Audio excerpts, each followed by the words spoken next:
No one in the alien city wanted her. She was called Zureya, once the daughter of a strong war general, now nothing more than a burden. Her legs did not move. Her body was weak. To the proud and powerful Zorak race, she was useless. Even slaves were supposed to work. But Zureya could not. She was thrown away like trash. For years, she lived in a small, cold room in the palace. No one spoke to her. The guards joked that she was already dead, but Zureya was still alive. Her heart still beat. She still dreamed. And then, a human arrived. His name was Jack Calder. He was tall, strong, and from the death world called Earth. The Zorak Council had invited him as part of a new peace deal. They did not trust humans, but they feared them. They wanted to look friendly, so they planned a cruel gift. At the final meeting, the Zorak king stepped forward. He raised his hand and smiled with sharp teeth. "We Zorak do not give gold or land," he said. "We give what is rare, a life." Guards rolled in a floating chair. Zureya sat in it, silent. Her arms were thin. Her long silver hair fell across her face. She looked tired and broken. "This is our gift," the king said. "A girl with royal blood. She is yours now." Jack froze. He looked at the girl, then at the king. "What do you mean she is mine?" he asked. "She is a burden to us, but perhaps she will serve you. Or amuse you," the king said with a cruel grin. The Zorak around him laughed. Jack did not laugh. He walked up to the girl. Zureya did not move. She looked at him with dull eyes, as if already knowing what humans would do. More pain, more shame.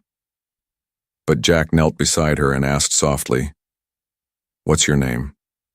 Zureya blinked. That was the first time someone had asked in years.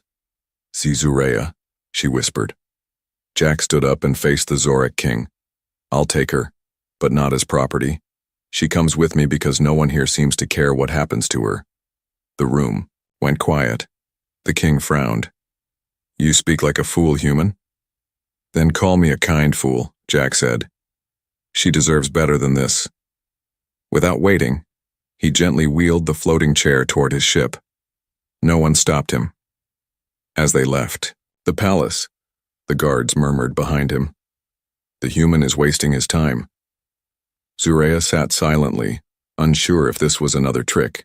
Her heart beat faster, but she said nothing. Inside Jack's ship, he showed her a clean room with soft lights and warmth. It had a bed, a small screen, and a window to space. "You can stay here," he said. "There's no cage, no chains." Zureya looked around. "Why?" she asked. Jack shrugged. "Because you deserve to be treated like a person." Zureya stared at the stars outside the window. "No one has said that to me," she said. Jack smiled. "Then they're all wrong, that night." Zureya lay in the warm bed, her hands shaking. She whispered into the darkness, "Why didn't you leave me?" From the other room, Jack replied, "Because you're not trash, you're just not understood." Zureya closed her eyes. For the first time in many years, a tear ran down her cheek. But it was not a tear of pain. It was the beginning of something, new hope. Zureya did not speak much. She sat in her chair most of the time, looking out the ship's windows at the stars. She made no sound, no movement, like a ghost floating through space. But she was not a ghost. She was alive. Just quiet. Just tired. Jack Calder didn't push her to talk. He gave her space. Every day he made her food, even though she ate very little.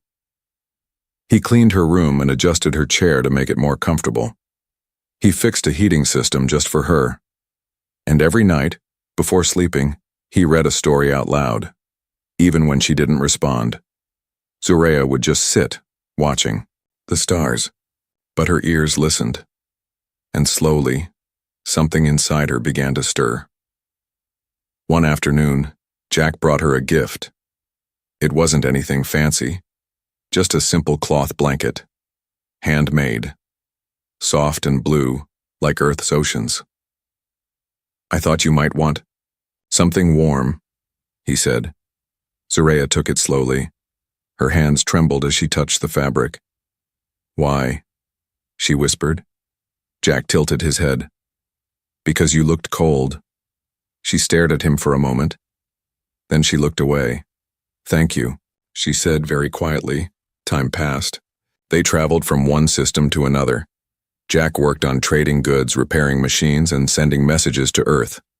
Zoreya remained quiet, but she started doing little things. She began brushing her hair. She asked him once what Earth looked like. And one day when Jack dropped a tool and cursed under his breath, Zoreya laughed. It was soft, just a small breath of a laugh. But Jack noticed. You laughed, he said. She blinked, surprised. I didn't mean to. No, it's good. You should laugh more.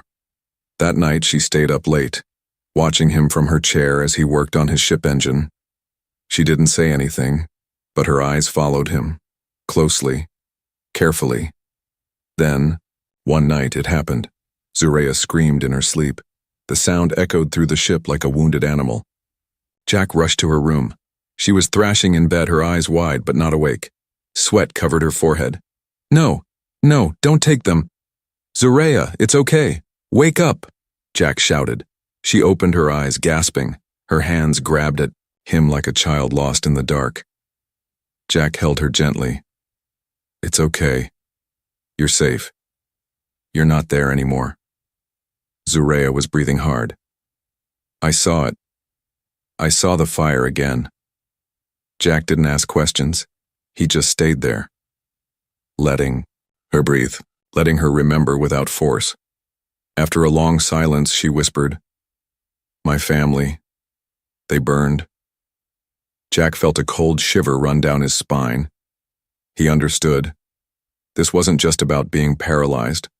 This was about loss, trauma, pain no one had ever healed. I'm sorry, he said. Zoreya didn't respond, but she didn't push him away either. She just sat there, eyes empty, but no longer silent. The next morning, Jack found her in the ship's main room. She was watching an old Earth movie on the screen, a comedy. Her head was tilted, like she didn't quite understand it, but she was trying. You like it? Jack asked. Zoreya looked at him. Why are they laughing so much? No one's dying. Jack chuckled. That's the point. She frowned. It feels strange. You'll get used to it, he said. She didn't reply. But she didn't stop the movie either. That evening, as Jack made tea, Zoreya suddenly asked, Why are you doing all this for me? He stopped stirring. Because you matter. No, I mean it. Why? She said. I can't help you. I can't fight. I can't even walk. Jack set the tea down and looked at her seriously. Maybe that's not what I need. Then what do you need? Jack smiled softly. Someone to talk to. Someone real. Someone who survived. Zoreya looked down at her hands. For the first time, she didn't see them as broken, just healing. That night, before sleeping, she whispered to herself, I'm still here. And somehow that meant everything. Jack always believed that silence was never truly empty. It was full of unspoken stories. Zoreya was proof of that. She was getting stronger, not in her body, but in her spirit. She still couldn't walk, but now she spoke short sentences. She asked small questions. She even laughed twice in 1 week, but there was something she never talked about, her past. Every time Jack asked about her life before, her eyes turned cold. Her voice vanished. So Jack stopped asking, but he didn't stop wondering. One day, while cleaning out an old storage box on the ship, Jack found something strange, an old military badge covered in dust. It was made of black stone and had a sharp mark carved in the middle, something like a claw. It didn't look human. When Zoreya passed by in her hover chair and saw it, she froze. Her hands tightened, her lips trembled. She stared at the badge for 10 seconds without blinking. Where? Did you find this? She asked in a low voice. In a box. Didn't know it meant anything, Jack said. Zoreya didn't answer. She turned and floated back to her room. But that night she knocked on Jack's door. I was once someone important, she said. I wasn't always like this. Jack set down his tools. You don't have to tell me. No, she interrupted. I want to.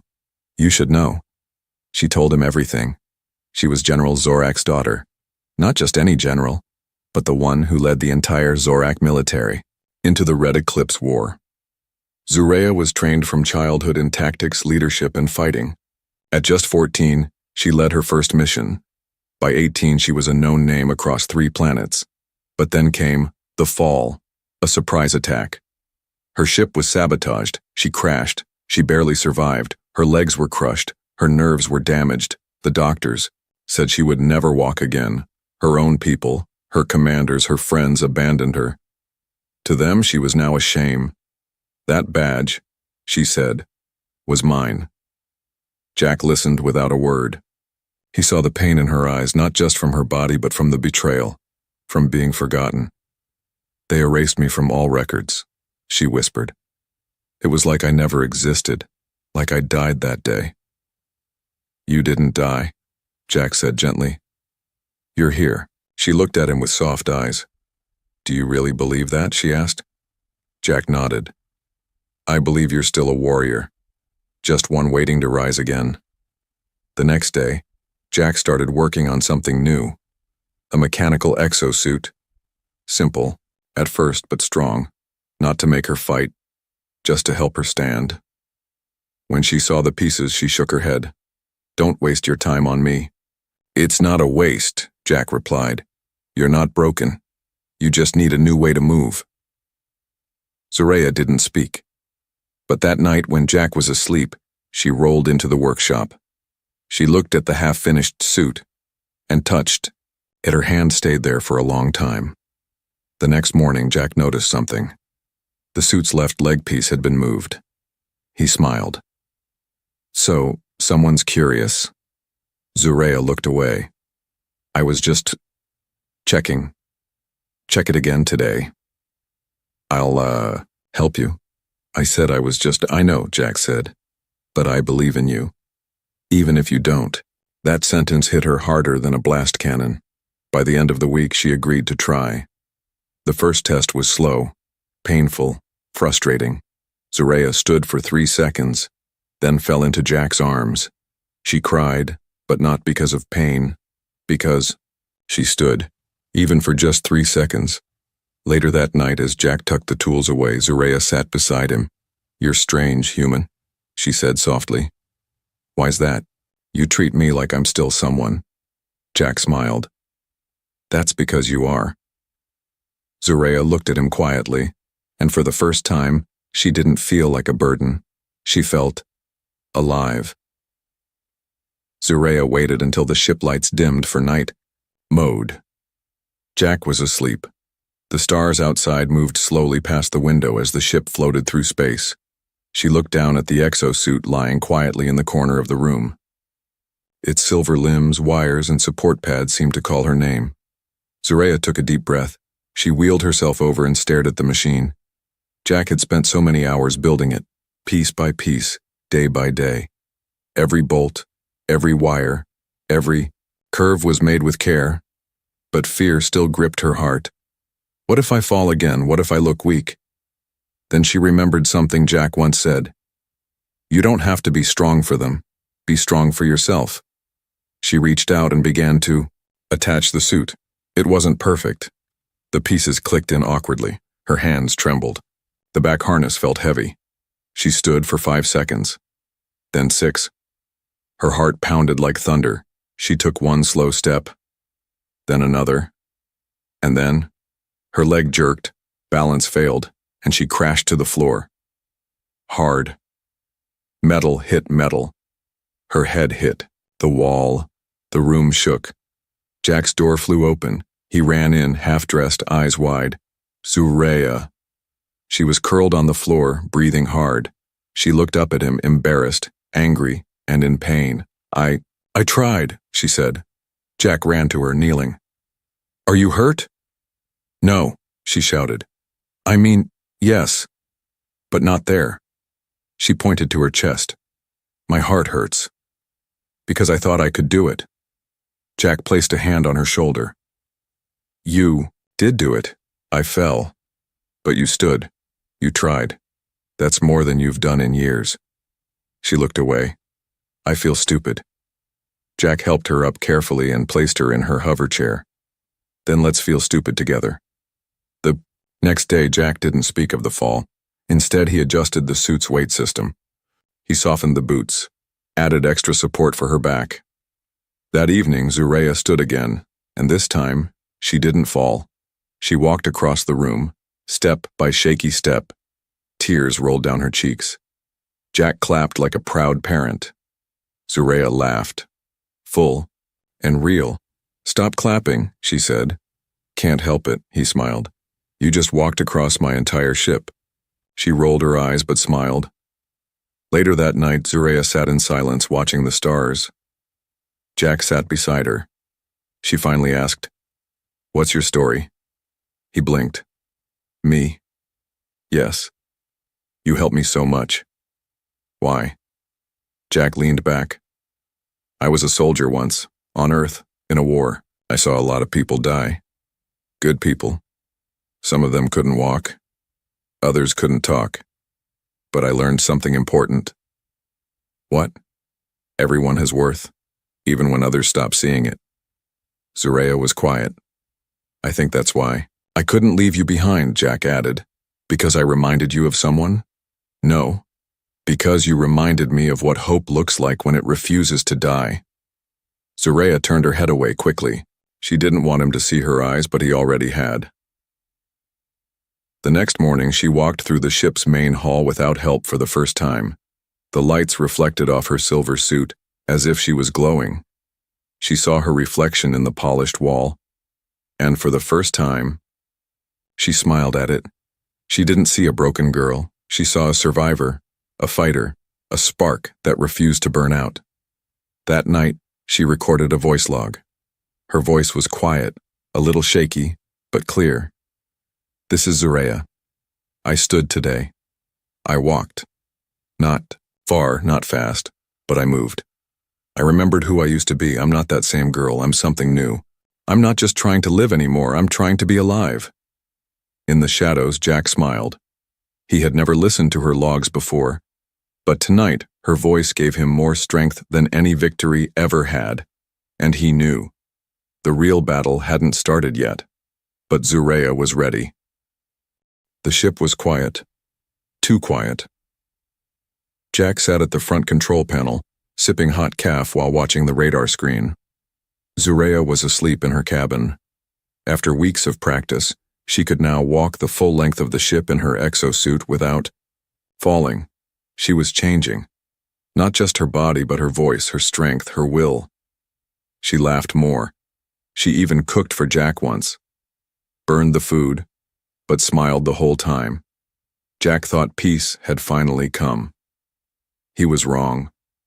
A sudden alarm blinked, red on the panel. Unauthorized ship approaching fast. Jack sat up straight. What the? He opened the external camera. A black Zorak vessel was heading straight for them. The symbol on the side was one he recognized. High Command Enforcers. Not traitors, not friends. He hit the intercom. Zureya, wake up. We've got trouble. By the time Zureya reached the cockpit, the enemy ship had already sent a signal. A voice echoed through the speakers. Deep, cruel, and cold. Human freighter. This is Commander Trask of Zorak High Order. You are harboring a fugitive. Jack narrowed his eyes. Fugitive? You mean the girl you abandoned like garbage? Zureya stood beside him, frozen. That girl, the voice said, was meant to vanish. Her presence is a stain on our honor. Return her immediately, or be destroyed. Zureya stepped forward. Her voice was quiet but strong. I'm not yours anymore, Trask. Silence on the line. Then laughter. Oh, she speaks now, Trask mocked. Still using machines to crawl, little worm? Zureya's hands tightened into fists. You gave me away like I was trash. she said. Now you're afraid I'll stand again. You're not standing. You're hiding behind a human pet. Jack stood now too. Say one more word like that and I'll show you how dangerous pets can be. The line cut. Missile lock warning beeped. They were out of time. Zureya, to the engine room, Jack ordered. Lock the doors, I'll hold them off. No, she said, you can't fight them, you're not ready. Zureya stepped closer. I am ready. The enemy ship docked with a loud hiss and a metal clank. Zorak soldiers burst in, 4 of them, armed and armored. Jack fired first. 2 dropped instantly. The 3rd raised a plasma blade and charged. Zureya moved. With surprising speed, she slammed into the attacker, using her suit's strength to crush him against the wall. The 4th soldier looked at her in shock. You? You were supposed to be paralyzed. Zureya smiled coldly. Supposed to be. She dropped him with 1 punch. The ship went quiet again. Bodies lay still. Smoke drifted through the air. Jack looked at Zureya, breathing hard. Guess you are ready. She wiped her brow and nodded. Then the speaker buzzed again. It was Trask, his voice now colder than space itself. You've made your choice. Very well. The Council will hear of this betrayal. Zureya stepped forward and spoke directly into the mic. No. They will hear my voice. For the first time in years. And then she ended the call. Later, as they cleaned up the mess, Jack looked at her and asked, Why now? Why fight back today? She looked out the window, her face serious. Because they came for me while I was still learning to walk. Jack smiled. And next time? Zureya turned to him. Next time I'll be running. Zureya stood alone in the training bay. The metal walls echoed every movement, every breath. The exosuit on her back hissed softly as the joints moved with her. It no longer felt heavy. It felt like part of her. A second skin. For weeks now she had trained, morning to night. Jack helped her at first, but now she practiced alone. Balancing, running, dodging, punching. She wasn't just walking anymore. She was fighting, and not like the scared girl from before. She was fighting like the warrior she used to be. Jack watched her from the ship's hallway, leaning against the doorframe. He didn't interrupt. He just smiled as she threw perfect strikes into the air, spinning with sharp, graceful moves. He remembered how she could barely lift herself. Now she could drop an enemy twice her size. She moved with purpose, precision, and something else. Pride. After her session, she joined Jack in the kitchen. Her face was sweaty, her hair was tied back, she looked exhausted, but there was fire in her eyes. I'm ready, she said. Jack raised an eyebrow. For what? To go back. To show the Council what they tried to erase. Jack shook his head. They'll try to kill you again. I know, she said calmly. Then why go? Zureya looked at him, her voice quiet but firm. Because I'm not scared anymore. That night, an emergency signal hit their ship. Another vessel was in distress, a human cargo freighter under attack by pirates in deep space. Jack looked at the coordinates. It's 2 hours from here. We can still make it. Zureya placed her hand on his shoulder. Let's go. Jack looked at her, this time not as someone he had to protect, but as someone who stood beside him, an equal, a partner, maybe even more than that. When they arrived, the human ship was surrounded by 3 pirate crafts. They were tearing through its shields.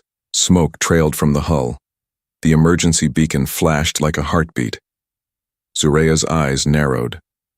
I'll take the lead. Jack didn't argue. She launched from the airlock in her reinforced exosuit, flying toward the closest pirate ship. The first pirate didn't even see her coming. She landed with a crash, ripped the door off the ship, and slammed the pilot's head into the console. The ship spiraled out of control and exploded behind her while she leapt to the second one. Jack watched through the screens, stunned. Zureya was more than fast. She was brutal, efficient, fearless. He had known she was strong, but he hadn't known she could be this deadly, and yet, her face stayed calm, focused, not angry, controlled. When the third pirate ship turned to flee, she landed on its hull, tore through its engine vents, and disabled it mid-flight. The remaining pirates surrendered. The human freighter sent a message. Who in the galaxy was that? Jack smiled proudly. Someone they thought was broken. When Zureya returned, smoke rose from her armor and her hands were cut and bruised. Jack ran to her. "You're hurt." "I'm fine," she said. "They're alive. That's what matters." Jack reached for her hand to help her step down, but she didn't take it. She stepped forward on her own. He looked at her, impressed. "Zureya." She looked back at him. "What? You saved lives today." She shrugged lightly. "So did you, when you saved mine." Their eyes locked. Something passed between them. Quiet, strong, undeniable. Jack stepped closer. "You don't have to be alone anymore," he said. Zureya tilted her head slightly. "I'm not," she whispered. Then gently, she placed her forehead against his. For a long moment, they stood there. Two warriors, both once broken. Now, whole, together. Zureya stood at the edge of the landing bay platform, staring out at the massive Zorak capital floating in space. The city ship was shaped like a coiled serpent, shining with gold and black lights. A place she once called home. A place that had forgotten her. A place that buried her name. And now, she was going back. Jack stood beside her, silent. He didn't ask if she was ready. He already knew the answer. She wasn't going to beg for her place. She was going to claim it. As their ship docked at the station, armed guards surrounded them instantly, red energy rifles aimed at their chests. "Do not resist," the lead guard barked. "Zureya of the Fallen House, you are under arrest for impersonating a citizen and entering restricted royal airspace." Zureya stepped forward, her exosuit gleaming in the hallway lights. "I am Zureya of House Zorak, daughter of High General Vorthan," she said, her voice firm. "And I am not here to impersonate. I am here to speak." The guards hesitated. "Take her to the High Council," one finally ordered. "The council can decide what to do with her." Jack and Zureya were escorted through long, tall halls filled with paintings of past rulers, none of whom remembered her. The walls were cold. The air, full of silence and judgment. At the top of the chamber steps sat the High Council of Zorak, 7 elders in dark robes, with faces as hard as steel. Trask, the commander who had once tried to erase her, stood to the side with a smug smile. "She returns wearing human armor, crawling back for attention," Trask said with a sneer. Jack clenched his fists. Zureya raised a hand to stop him. She walked to the center of the room and stood tall. She did not bow. She did not stutter. "I was born on this ship. I bled for this empire. I trained under your finest warriors. I led victories you still celebrate." "You were injured," a counselor interrupted. "You lost value." "No," she replied. "You lost your honor. I lost my legs, but not my mind, not my will. You abandoned me, not because I was useless, but because I was inconvenient." Gasps echoed in the chamber. Trask laughed. "You stand here because of a human, not because of your own kind." Zureya turned to Jack and nodded. "Yes. A human gave me back my voice, my hope, my fight." Then she turned back to the council. "But, make no mistake, I rebuilt myself. I stood again. I fought again. I chose to return, not to be accepted, but to challenge you." The room fell into complete silence. "Challenge?" the head counselor asked. "Explain." Zureya stepped forward. "Request the ancient right of combat. If I win, my name is restored, my record cleared, and every copy of the death report you wrote deleted." "That right is for warriors," another counselor said. "You are?" "I am a warrior," Zureya interrupted. Jack watched with pride burning in his chest. "She's not just a warrior," he said. "She's the best I've ever seen," the council whispered among themselves. Then the head counselor banged the staff of decision. "So be it. The next day, the arena was filled with thousands of Zorak nobles, soldiers, and citizens. Screens across ships and colonies tuned in. They were all expecting to see a girl in a machine begging for mercy. They were wrong. Zoreya entered the combat ring, alone. Her exosuit glowed faintly. She moved like liquid metal, silent, powerful, elegant. Trask himself had volunteered to fight her. He stood at the opposite end, towering in his own war armor, thinking this would be easy. The horn sounded. He charged. Zoreya didn't back away. She met him head-on, blocked his strike, twisted his arm, and threw him across the floor. Cheers erupted. She moved before he could rise, landing blow after blow, each one sharp, clean, precise. She didn't use brute force. She used control, timing, intelligence. She fought like someone who had once studied war for breakfast. Trask yelled in rage and threw a desperate punch. Zoreya ducked, stepped inside his defense, and knocked his helmet off. She stood over him, her hand ready to strike the final blow. "Do it," Trask spat. "Kill me." Zoreya stared at him, then lowered her hand. "No," she said. "I don't need to destroy you to win. You already destroyed yourself the day you gave me away." The arena was silent. Then a roar of applause broke out. Later in the council hall, her victory was recorded, her title restored, her image added back to the history records. She was no longer the forgotten girl. She was now Zoreya the Reclaimed. That night on the ship, Jack was preparing to leave the city behind. Zoreya walked in, no longer wearing the exosuit. She was using walking braces, less metal, more freedom. "You don't need the suit?" Jack asked. "I do," she said. "But not today." Jack smiled. "You showed the whole galaxy who you really are." Zoreya looked at him, a soft smile on her face. "And I want to show you something too." She stepped closer and kissed him.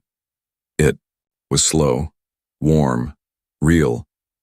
When they pulled apart, she whispered, "You didn't fix me, you just reminded me that I was never broken." They left the Zorak capital behind, together.